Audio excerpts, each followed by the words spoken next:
привет! Вы на канале Наргизкина кухня. Я очень рада вас приветствовать. И не удивляйтесь, что у меня еще Новый год.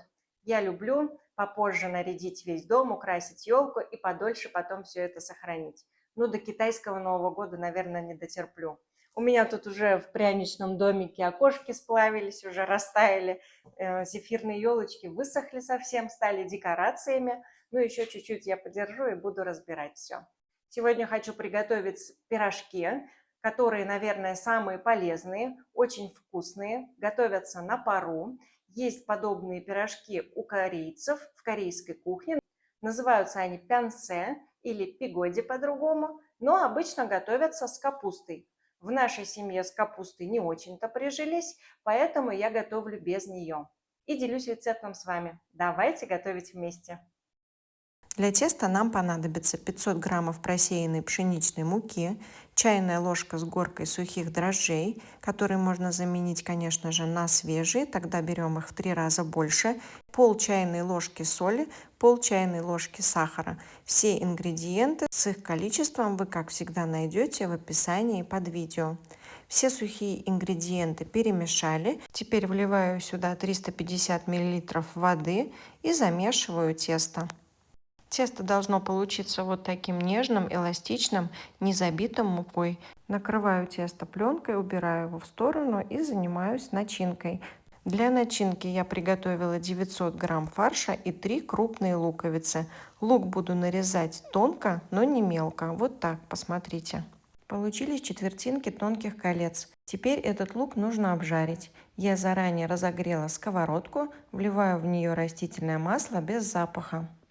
При желании растительное масло можно заменить, конечно же, на сливочное или любой другой жир, который вам нравится.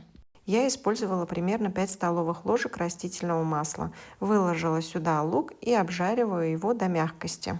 После того, как лук стал мягким и прозрачным, я добавляю к нему фарш. Фарш у меня из индейки и говядины. Вы добавляете тот, который вам нравится. Это тоже на ваш вкус.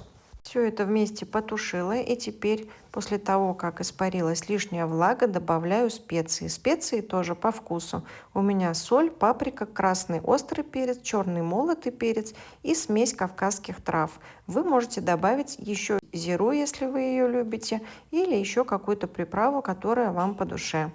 Все это перемешиваю и вместе немного тушу, и наша начинка готова. Она должна получиться вот такой консистенции. Выключаю и даю ей остыть, а сама занимаюсь тестом. Тесто уже подошло. Посмотрите, как хорошо оно поднялось. Теперь я его разделю на шарики. У меня получилось 12 вот таких колобочков. Я их специально для вас взвесила. Каждый весит примерно 70 граммов. Я готовлю их в пароварке. Если у вас есть мантоварка, спокойно можете готовить в ней. У меня ее нет. Дно каждой ячейки я смазываю растительным маслом без запаха. Раскатываю из своих колобочков лепешечки вот такие на краях, делаю их потоньше и выкладываю начинку. Тесто до того эластичное, податливое и воздушное, что скалка даже не нужна. Но если вы привыкли работать скалкой, пожалуйста, можете ее использовать.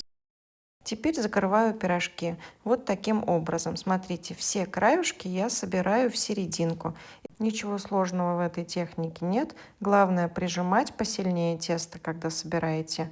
И как я сказала, когда раскатываете, краешки делаете тоньше, чем серединку. Прижимаете пальчиками края лепешечек. Тогда у вас получатся вот такие симпатичные пирожочки. Таким образом буду делать все пирожочки и сразу складывать в пароварку.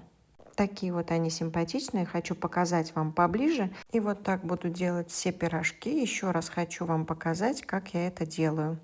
А вы пока смотрите, не забудьте подписаться и поставить лайк к этому видео.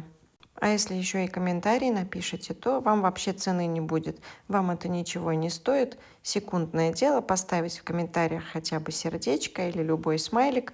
Но таким образом вы помогаете продвигать видео. Но если вам сложно, не делайте этого.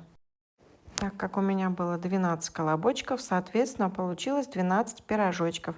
Посмотрите, какие они уже пухленькие, пышненькие и красивенькие. Пока я их слепила, они уже поднялись. поэтому ждать ничего не надо. Сразу включаю пароварку и ставлю на 40 минут. У меня они готовятся 40-45 минут.